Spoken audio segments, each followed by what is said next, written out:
Estamos agora em um lugar entre Jericó e Jerusalém, no museu, que é um dos maiores museus de mosaicos do mundo. Antes de falar a respeito disso, atrás dessa parede aqui onde estou, temos uma estrada que liga Jerusalém a Jericó. Interessante que essa estrada moderna, ela coincide com muitos pontos da estrada do trajeto que remonta aí à antiguidade. Sabemos disso, porque do outro lado da rodovia, em cima do monte, nós temos uma guarnição romana que remonta àquela época, ao período de Cristo. Essa e outras 4 guarnições já foram localizadas nesse caminho. Qual era a função delas? Proteger as caravanas que vinham trazendo não só mercadorias para serem vendidas, como dinheiro para consumir outras mercadorias que seriam levadas. Ao garantir a proteção desses que vinham para o comércio, obviamente o governo, vamos falar de Herodes na época, tinha o interesse de manter o bom funcionamento econômico da cidade, sem deixar de mencionar o interesse nos impostos. Então, pela ocorrência dos assaltos, o que era comum, não fosse isso, não haveria essas guarnições, foram tomadas as medidas de proteção para tentar garantir o bom fluxo. É nesse cenário que nós vemos Jesus apresentar uma história de alguém que descia de Jerusalém para Jericó e foi assaltado no caminho, aquilo que conhecemos, uma história do bom samaritano. Nesse lugar nós temos as ruínas de uma igreja bizantina do século V. Ou seja, estamos falando que já há pelo menos 1.500 anos atrás, culto era efetuado, se dava nesse lugar. Agora, uma característica dessas igrejas bizantinas é porque eles saíam na época marcando territórios, locais que eles consideravam não necessariamente sagrados, mas que estivessem relacionados às histórias, aos relatos bíblicos, aquilo que aconteceu, Ou seja, essa igreja não teria sido edificada aqui na época à toa. E uma outra coisa que chama atenção nas descobertas arqueológicas, além das ruínas da própria igreja, é que aqui nós temos ruínas de um prédio que remonta ao período do Segundo Templo. Ou seja, o templo de Jerusalém foi destruído no ano 70 depois de Cristo. Estamos falando de algo anterior a isso. E era justamente uma hospedagem, percebe-se por toda a sua estrutura, pela inteligência do desenho e pelo fato de que entre Jerusalém e Jericó tinham postos de hospedagem. Essas caravanas, muitas vezes só com animais, às vezes com pessoas, elas tinham determinados limites de quantos quilômetros poderiam caminhar por dia e precisavam de pontos de apoio. E esse certamente era um desses. O fato de uma igreja ter tentado defender justamente as instalagens de uma hospedaria antiga tem levado muitos a acreditarem na possibilidade de que Jesus possa ter não apenas criado uma história hipotética a respeito de um samaritano que exerceu misericórdia para com alguém que tinha sido roubado, mas que ele possa ter feito referência até mesmo a uma história conhecida. Nas parábolas, Jesus muitas vezes já dá o tom da alegoria, onde ele diz: o reino de Deus é semelhante a, o que não acontece no caso do ensino do bom samaritano. Por outro lado, não há nada que garanta que ele tenha falado a respeito de uma história que fosse literal. Mais importante do que entender se a história era ou não literal, e mesmo se tenha sido, se esse era ou não o lugar, é entender o ensino dele. Estamos apenas tentando nos ambientar. Mas a presença da igreja bizantina, como eu disse, indica pelo menos uma dessas coisas. Queriam apenas um lugar que lembrasse o ensino de Jesus, ou a segunda possibilidade é que já na época eles supunham que houve de fato uma hospedaria e que a história pudesse ter um fundo de realidade. Mas nós vamos focar naquilo que o Senhor Jesus quis nos comunicar e absorver esses princípios. Estou agora em algum lugar entre Jericó e Jerusalém. Na verdade, eu chamaria isso de uma junção de desertos, onde nós temos a junção do deserto da Judéia à minha frente, com o deserto de Samaria atrás de mim. E esse é o cenário ideal para falar daquilo que Jesus ensinou, usando a expressão que eu e você conhecemos muito bem, que é o bom samaritano, e uma história que o envolve. Para falar desse assunto, eu quero primeiro começar do contexto que nos ajuda a entender por que é que Jesus falou a respeito do assunto. Em Lucas, no capítulo 10, dos versículos 25 a 28, nós lemos: eis que certo homem, intérprete da lei, se levantou com o objetivo de pôr Jesus à prova e lhe perguntou: mestre, que farei para herdar a vida eterna? Então Jesus lhe perguntou: o que está escrito na lei? Como você entende? A isso ele respondeu: ame o Senhor seu Deus de todo o seu coração, de toda a sua alma, com todas as suas forças e de todo o seu entendimento. E ame o seu próximo como você ama a si mesmo. Então Jesus lhe disse: você respondeu corretamente, faça isso e você viverá. Em outro diálogo registrado por Marcos, Jesus afirma que amar a Deus é o principal, ou primeiro, maior dos mandamentos.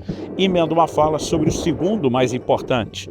O segundo é: ame o seu próximo como você ama a si mesmo. Não há outro mandamento maior do que esses. A referência é Marcos 12, 31. Ou seja, aquilo que Jesus fala, o seu ensino a respeito do bom samaritano, apresenta claramente um objetivo. Entendemos a importância de expressar amor ao próximo.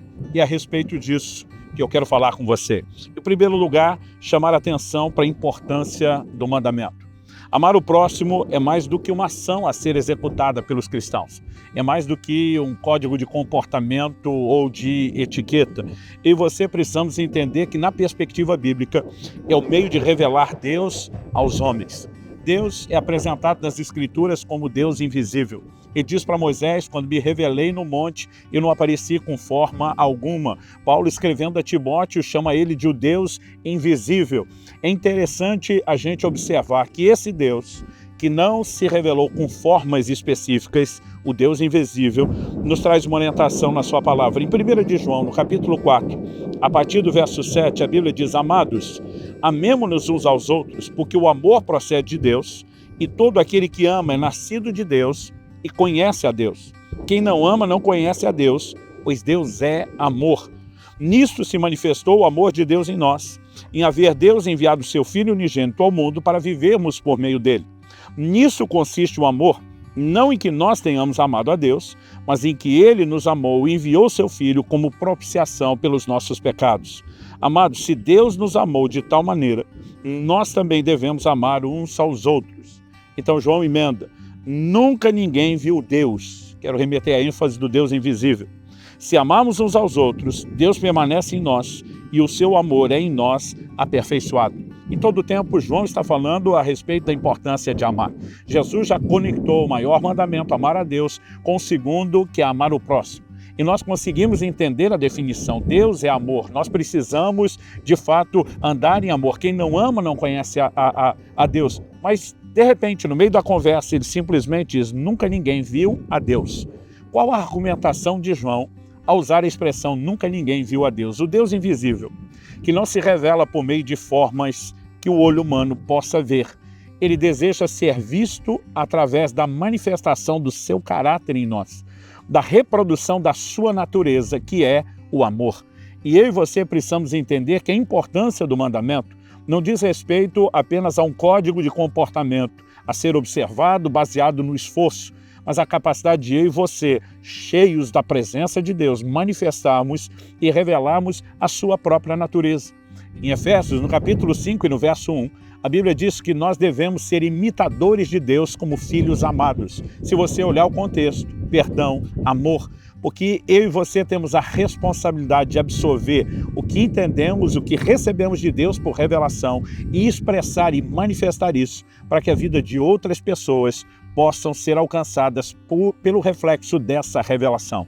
Então, antes de mais nada, em primeiro lugar, eu quero destacar a importância do mandamento. Em segundo, o aspecto prático. Quando se define a importância de amar o próximo, aquele homem que está tentando experimentar Jesus e colocá-lo à prova, ele simplesmente, diz o texto, diz, verso 29 de Lucas 10, mas ele, querendo justificar-se, perguntou a Jesus: e quem é o meu próximo? Aparentemente, porque queria provar Jesus, talvez não estivesse tão interessado em viver aquelas coisas, e quando se chega à conclusão que é importante amar o próximo, ele pergunta: e quem é o meu próximo?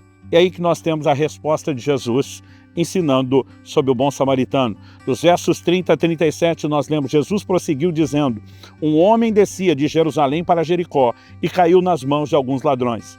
Estes, depois de lhe tirar a roupa e de lhe causar muitos ferimentos, retiraram-se, deixando-o semi-morto. Por casualidade, um sacerdote que estava descendo por aquele mesmo caminho e vendo aquele homem, passou de largo.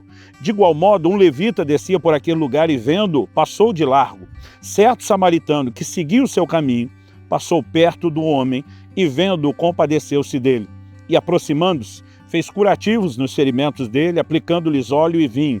Depois colocou aquele homem sobre seu próprio animal, levou-o para uma hospedaria e tratou dele. No dia seguinte, separou 2 denários e os entregou ao hospedeiro, dizendo: cuide desse homem, e se você gastar algo a mais, farei o reembolso quando eu voltar. Então Jesus perguntou: qual desses 3 lhe parece ter sido o próximo do homem que caiu nas mãos dos ladrões? O intérprete da lei respondeu: que usou de misericórdia para com ele. Então Jesus lhe disse: vá e faça o mesmo. Interessante que Jesus coloca nessa figura 2 elementos religiosos. O primeiro dele, um sacerdote, o segundo, um levita. Todo sacerdote era necessariamente um levita, mas nem todo levita era um sacerdote. Os sacerdotes eram um grupo menor dentro de um maior, que era a tribo de Levi, que tinham funções que não cabiam a todos os levitas, somente aquele grupo sacerdotal. Os levitas, eles davam suporte ao trabalho dos sacerdotes, embora não pudessem fazê-lo. Aquilo que eles faziam era complementar e essencial para que o ministério, por assim dizer, funcionasse. Os 2 eram figuras religiosas e, mesmo aparentando ser aqueles que conheciam e serviam a Deus, não expressaram de forma prática o auxílio, o apoio, a manifestação de misericórdia e amor a um necessitado. Mas a Bíblia fala de um samaritano que ia de viagem. A Bíblia também nos registra, em João, no capítulo 4, no versículo 9, uma mulher samaritana falando com Jesus, ela mesma observa que os judeus não se dão com os samaritanos. Havia uma rixa e havia motivos pelos quais eles não se misturavam e até hoje são bem separados mesmo aqui em Israel. Mas ainda assim, esse homem que poderia ter todo o preconceito é quem decidiu manifestar amor e misericórdia. E quando olhamos para aquilo que está sendo apresentado pelo Senhor Jesus, diante da pergunta: quem é o meu próximo? Jesus está respondendo: o próximo não precisa ser um próximo geográfico, e não precisa ser necessariamente um vizinho, alguém com quem você convive no trabalho ou no estudo, e não precisa ser próximo na perspectiva relacional de que se tenha uma amizade ou que se tenha um parente. Jesus está dizendo: o próximo é o que normalmente no Brasil nós chamamos a bola da vez, é aquela oportunidade. Alguém diante de você em necessidade, dependendo da expressão do amor divino, ele deveria ser alcançado pela expressão desse amor.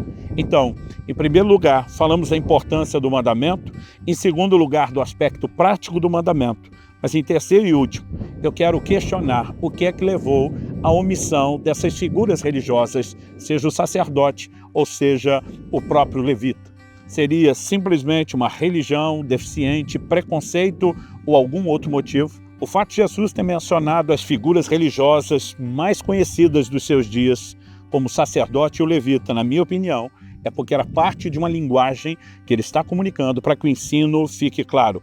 Acredito que a ênfase nas figuras religiosas é porque a religião, ao longo do tempo, antes e depois de Cristo, tem falhado com frequência em ajudar o próximo. Eu gostaria de chamar a sua atenção para alguns textos bíblicos que falam a respeito do tipo de conduta que deveríamos ter. Em 1 de João, no capítulo 3, dos versos 16 a 18, nós lemos: nisso conhecemos o amor, que Cristo deu a sua vida por nós. Portanto, também nós devemos dar nossa vida pelos irmãos. Ora, se alguém possui recursos desse mundo e vê seu irmão passar necessidade, mas fecha o coração para essa pessoa, como pode permanecer nele o amor de Deus? Filhinhos, não amemos de palavra nem de boca para fora, mas de fato e de verdade. A pergunta: se alguém que possui recursos desse mundo vê o seu irmão passar necessidade, mas fecha o coração para essa pessoa, como pode permanecer nele o amor de Deus? A Bíblia nos chama a uma religião prática. A Bíblia nos chama a um cristianismo prático, seja no nosso relacionamento direto com Deus ou com as pessoas. Ele pode conter experiências poderosas, místicas, mas ele não pode ser algo, que não carregue com si mesmo o pragmatismo, a praticidade, a funcionalidade da vida simples do Evangelho. Quando eu olho para as Escrituras, eu vejo a menção de Tiago, capítulo 1, verso 27, dizendo: a religião pura e sem mácula para com nosso Deus e Pai é essa: visitar os órfãos e as viúvas nas suas aflições e guardar-se incontaminado do mundo. Se esse é o padrão da verdadeira religião, a pergunta é: por que a igreja, além de flertar com o mundo, acaba se tornando tão negligente com os necessitados? Aqui a Bíblia está falando dos órfãos e das viúvas. Nós precisamos também entender que no mesmo livro de Tiago, no capítulo 2, Dos versos 1 a 4, ele diz: meus irmãos, vocês não podem ter fé em nosso Senhor Jesus Cristo, o Senhor da glória, e ao mesmo tempo tratar as pessoas com parcialidade. Outras versões da Bíblia diz com acepção de pessoas. E diz: porque se entrar na sinagoga de vocês um homem com anéis de ouro nos dedos, vestindo roupa luxuosa, e entrar também um pobre muito mal vestido, e vocês derem um tratamento especial ao que está vestido com a roupa luxuosa, dizendo: você sente-se aqui no lugar de honra, e disserem ao pobre: você fique de pé, ou sente-se ali abaixo do estrado dos meus pés, será que vocês não estarão fazendo distinção entre vocês mesmos e julgando as pessoas com critérios errados? Os versos 8 e 9 ele arremata: se vocês de fato observam a lei do reino, conforme está na Escritura, ame o seu próximo como a si mesmo, fazem bem. Se, no entanto, vocês tratam as pessoas com parcialidade, cometem pecado, sendo condenados pela lei como transgressores. Tiago realmente pontua as coisas com clareza e diz: não amar ao próximo como a si mesmo é colidir com a lei. E 1 João capítulo 3, verso 4 diz que a transgressão da lei é a definição de pecado. E ele sustenta isso na prática da vida cristã. Ajudar o próximo, obviamente, não se limita apenas ao que nós denominamos como caridade. Seja o apoio à viúva, ao órfão, seja alguém com necessidade de bens materiais.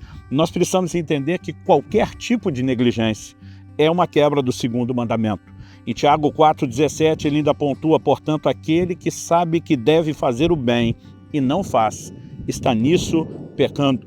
E eu diria que proclamar o evangelho é parte do pacote. Eu fico me questionando como alguns crentes conseguem passar uma vida inteira sem repartir as boas novas do evangelho, sem dividir a sua experiência, sem manifestar preocupação com o estado espiritual e com a eternidade das pessoas com as quais elas alegam se importar.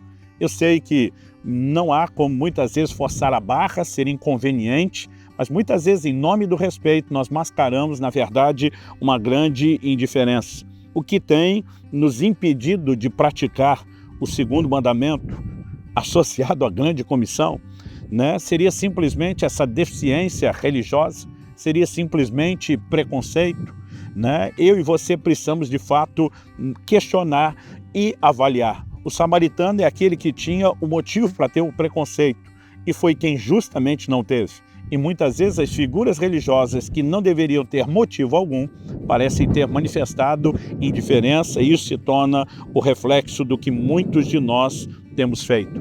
Falando em preconceito, o apóstolo Pedro teve que lidar com isso. Em Atos, no capítulo 10, nos versos 27 e 28, a Bíblia diz, quando ele está na casa de Cornélio, falando com ele aqui no caso é Cornélio, Pedro entrou, encontrando muitos reunidos ali, a quem se dirigiu, dizendo: vocês bem sabem que o judeu está proibido de se juntar a um gentil ou de entrar na casa dele. Mas Deus me mostrou que eu não devo considerar ninguém impuro ou imundo. Ele teve muita dificuldade de poder passar por uma porta que Deus estava abrindo para que a salvação alcançasse os gentios por conta de preconceitos. E eu e você precisamos entender que, ainda que não aprovemos atitudes e comportamentos de pecadores, isso não significa que não devemos amá-los e não nos importar com essas pessoas. Eu lembro que desde criança eu ouvia meus pais dizendo: Deus aborrece profundamente o pecado, mas ama o pecador. Quando estendemos uma mensagem de amor, chamando as pessoas ao arrependimento, não estamos apoiando o que elas fazem. Mas quando negamos a oportunidade de transformação, simplesmente pelo rótulo de um preconceito daquilo que fazem, esquecemos que nós mesmos também éramos inimigos de Deus quando por Ele fomos alcançados. Que Deus nos ajude a ter o devido entendimento, sabedoria e viver de forma simples e prática o Evangelho de Jesus. Nos próximos minutos, nós vamos ter uma conversa de aplicação prática dessas verdades. Quando o Senhor Jesus foi questionado sobre o principal mandamento, ele faz questão de responder o número 1, mas também o número 2. A ideia não é que o segundo venha com aquela visão de isso não é tão importante, A pessoa está querendo saber de centenas e centenas de preceitos da lei, qual é o principal. Jesus diz que tem o principal e tem uma coisa que não se desconecta do principal. O principal é amar a Deus de todo o coração. Mas a gente focou na palavra sobre a importância de amar o próximo. Amar o próximo foi aplicado por Jesus no contexto de necessidade. Mas nós sabemos que também não se limita só à necessidade. A gente não tem que amar só o próximo que está em necessidade. Mas um momento de necessidade é uma grande oportunidade de demonstrar se o amor está em nós, se nós temos a sensibilidade de manifestá-lo ou não, né? Então, eu gostaria que a gente pudesse, obviamente, olhar o contexto de Jesus. Tem uma necessidade muito prática e física apresentada na parábola, mas acredito que o ponto principal, já que a Bíblia diz em Tiago 4,17 que o que sabe fazer o bem não faz peca, né? O maior bem que podemos fazer a alguém começa com a preocupação da eternidade dessas pessoas. E acredito que nós precisamos despertar na igreja uma consciência de que evangelismo não é só o cumprimento de uma obrigação, é a manifestação de amor e misericórdia para com o próximo. Certo. Acho que, inclusive, a gente precisa preservar a consciência de onde a gente foi tirado, né? Se lembrar de onde fomos resgatados, entendendo que quem hoje não se encontra na mesma condição que estamos, né, se encontra na condição que estávamos. E esse é um lugar onde as pessoas necessitam da graça, do socorro, pelo mesmo favor, né, pela mesma salvação. Fomos alcançados, precisamos agora introduzir outros, resgatar outros. Às vezes eu acho que a gente acaba ficando confortável na nossa hospedaria, né, com os outros que já foram salvos, e acabamos nos esquecendo, né, de quem realmente está sofrendo por não conhecer Jesus, e precisamos ter esse coração disposto a amar, entendendo que, como você disse, o melhor que podemos fazer é introduzir as pessoas a Cristo. Então, a mesma Bíblia que destaca essa importância, fala em vários textos, né? Que se você vê o irmão em necessidade, fechar o coração, é aquele que já foi trazido para Jesus, mas que vai ter outras necessidades onde o amor também tem que se manifestar. Ele diz, se você fechar o coração, como é que pode estar em você o amor de Deus? Né? A distinção que Tiago 2 faz entre o rico e o pobre, quando a Bíblia diz para não fazer acepção de pessoas. Então, é lógico que começamos dizendo que isso é o principal, porque vejo às vezes algumas igrejas preocupadas em dar alimento para o faminto, mas não oferece o pão da vida para eles, quase como se não é só isso. Às vezes não temos uma abertura para se falar, e entregar o alimento de uma forma contínua pode criar uma abertura. Então não estou dizendo que a gente não possa fazer isso e talvez não falar nada as primeiras vezes, mas em algum momento tem que ter a preocupação com o evangelismo. Por outro lado, a igreja só evangeliza, né? E também não fomentam essa consciência de ajudar uns aos outros. Como de maneira prática, Kelly, a gente pode ajudar as pessoas no dia a dia a entender o próximo? Porque a pessoa que fez a pergunta a Jesus, querendo Jesus, quem é meu próximo? Não está claro. Na palavra a gente diz que o próximo é a bola da vez, não é proximidade de parentesco, não é geográfica de vizinhança, é uma situação que surge. O que de prático a gente pode pensar a respeito disso? Nem sempre realmente o próximo vai ser o geográfico, mas muitas vezes também vai ser o geográfico, né? A gente às vezes tem pessoas que se preocupam com os de longe e esquecem às vezes de falar ali para os da casa e ser testemunho para eles. Mas eu acho que uma coisa que eu oro muito, porque às vezes a gente convive tanto no meio de crente que a gente para de perceber as pessoas que estão perto da gente, que são o próximo, e uma oportunidade tão maravilhosa de a gente poder, num avião, num ônibus, né, no circular, às vezes uma conversa ali que surge e você poder testemunhar de Jesus. Eu me lembro que um tempo a gente fez até um treinamento de como a gente dá um testemunho pessoal acerca de Jesus em poucos minutos, e eu acho que às vezes a gente para de se preocupar com isso no nível pessoal e às vezes até no nível como igreja mesmo, a gente para de falar sobre a importância, né, de estar comunicando a verdade para as pessoas que ainda não conhecem. E eu me sinto pessoalmente muito desafiada a enxergar o próximo nas oportunidades que eu tenho. Eu tenho inclusive orado e pedido ao Espírito Santo para abrir os meus olhos e para me dar oportunidades assim com as pessoas, né, de ser assertiva e de discernir o momento correto, né, de realmente comunicar a palavra numa conversa que surge. Então eu creio que nós temos que aproveitar toda oportunidade. Eu admiro muito pessoas que facilmente elas viram a conversa de um jeito tão interessante, né, para já começar a falar de Jesus e testemunhar. E eu acho que isso é algo que a gente precisa buscar crescer como cristãos. A gente tem que crescer na prática, crescer no discernimento e crescer realmente assim, nesse olhar de colheita, porque nós estamos no momento, né, de colheita. A gente precisa entender que o ceifador somos nós realmente, então nós precisamos ter essa habilidade e essa preocupação e orar por isso também. A própria expressão de amor, de que você se importa, às vezes cria uma oportunidade que você não teria de só tentar começar uma conversa. Eu lembro de uma vez que encostei o carro, uma senhora teve problema, o carro parou no farol, era um dia de chuva, né? Eu liguei o pisca-alerta, ela foi descer, eu falei, olha, não adianta só descer, a gente precisa de alguém pilotando. Chamei mais um que parecia estar sinalizado, empurramos o carro, eu me molhei todo. Eu falei, você nem me conhece, por que você fez isso? Falei, olha, eu podia dar o crédito só para os meus pais, dizendo que me educaram como um bom filho, né?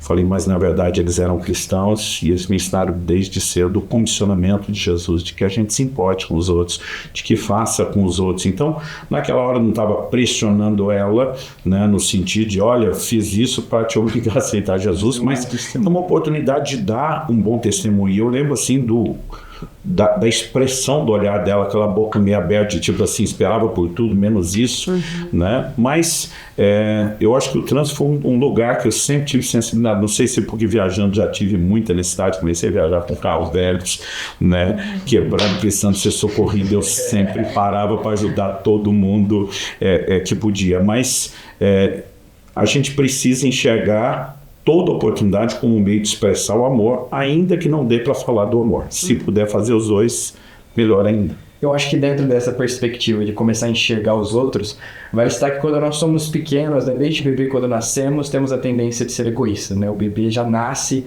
com esse egoísmo dentro de si. E ao longo do crescimento de toda a jornada, né, de uma criança até a sua vida adulta, a gente vai amadurecendo. E amadurecer é entender que a vida não é só sobre você. Tem muito mais gente nessa terrinha que a gente divide aqui. E eu acho que essa humildade, esse entendimento de existir pessoas por aí que precisam, né, de algo, não é só sobre mim, nos leva a amá-las também. Eu acho que esse reconhecimento de ter essa humildade, de reconhecer, olha, eu tenho que parar de pensar em mim, pensar no que o outro está sofrendo, o que ele pode estar precisando. Né? Você trouxe algo interessante, o amadurecimento, e eu amo ver Paulo escrevendo a igreja de Corinto, 1 Coríntios 13, falando sobre essa natureza da vivência no amor, que algo faz parte da nossa vida espiritual para sempre. Sempre vamos ter, né, o amor na nossa família espiritual, mesmo os dons, a profecia, são medidas provisórias para esse momento. Só que o amor vai fazer parte dessa família para sempre. E é tão interessante ver Jesus trazendo esse mandamento de igual importância, porque vemos que não tem como caminhar com Deus, amar a Deus e não amar ao próximo. Né? Se alguém não ama o seu irmão, a quem vê, como pode dizer amar a Deus a quem não vê? Então a gente vê que quando amamos ao Senhor, nós, né, temos que expressar esse amor em sua linguagem. Né? Vemos João 14:21, esses são os que me amam, aqueles que obedecem os meus mandamentos, e não tem como você amar então e viver uma vida de desobediência. Se você leva em conta os preceitos do Senhor, né, no tocante a amar o próximo, amar, né, aos nossos irmãos que estão em nossa volta, isso vai nos levar a viver uma vida onde constantemente manifestamos esse amor para as pessoas ao nosso redor. Uma das primeiras palavras que as crianças aprendem a falar é meu, né? É meu, é tudo voltado para si. E alguns vivem a performance religiosa de forma egoísta. Jesus falou de gente que ora para ser visto pelos homens, dá esmola e jejua para ser visto, quer dizer, tudo diz respeito a ele, não aos outros. Então, quando o Paulo está falando dos dons e diz, vou mostrar um caminho mais excelente, o amor acaba sendo aquela motivação primária. Peraí, é para eu me dar em serviço de alguém, ou os dons são apenas uma plataforma para que eu seja visto como espiritual? Então, quando a gente fala de uma religião deficiente, está falando dessa falta de maturidade. Não quer dizer que aqueles de nós tropeçamos nessa área, que a gente não possa consertar, que a gente não possa converter isso, porque dá tempo de crescer, dá tempo de amadurecer. Inclusive, a gente tem que olhar qual é o padrão de Deus. Deus é o próprio amor, né? Hoje em dia a gente está numa sociedade que tenta diminuir o amor e a aceitação, a outras propostas que não tem a ver com aquilo que o próprio amor fez nessa terra, né? Então, às vezes a gente pensa que o outro é difícil, mas todos nós somos diferentes, nós temos peculiaridades e todos nós seríamos difíceis, por assim dizer, mas Jesus amou cada um de nós tão bem. Então, reproduzir isso para os outros é conhecê-lo de verdade. Os discípulos são reconhecidos por esse amor. Então, que a gente possa amar como ele amou. E entender que o amor é sacrificial. Nem sempre é um ato confortável, mas Cristo se esvaziou, se humilhou, foi obediente até a morte e cruz, e a Bíblia diz, tende em vós o mesmo sentimento que houve também em Cristo Jesus. Ou seja, ele não pediria de nós algo que ele não tivesse feito e vivido primeiro. E Deus nos ajude a viver o primeiro, o segundo e todos os demais mandamentos. Amém.